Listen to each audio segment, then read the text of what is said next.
Sudarlun, Kepala Badan Pengatur Hilir Minyak dan Gas Bumi, M. Fansrullah Asa, berkunjung ke Aceh Utara dan Loksmawe.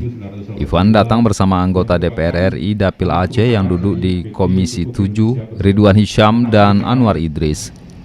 Rombongan mengunjungi Perta Arun Gas dan lokasi regulator station di Desa Utenkut, Kecamatan Muara II, Loksmawe, serta PT Pupuk Iskandar Muda. Ivan menyebut kunjungan ini sekaligus untuk mengecek dan mengawasi pemanfaatan gas bumi di Aceh. Pemanfaatan gas di Aceh diharapkan mampu mendorong pertumbuhan ekonomi ke arah yang lebih baik. Kita buktikan new normal itu bukan membuat kita kerjanya hanya di kantor, tapi kita untuk meningkatkan kerapat, menggerakkan pertumbuhan ekonomi kita ke lapangan. Nah, yang kedua, kami ke sini untuk melihat langsung bagaimana pemanfaatan gas bumi untuk kepentingan dalam negeri ini bisa dimaksimalkan. Maka kita pergi ke Perta Arun Gas, kita nanti akan ke Pupuk Iskandar Muda, kita juga akan melihat gas dan pipa Arun Belawan, supaya ini bisa maksimal juga.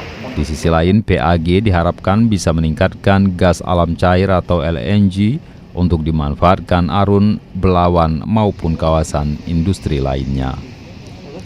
Dari Loksukun, Jafarudin, Serambion TV.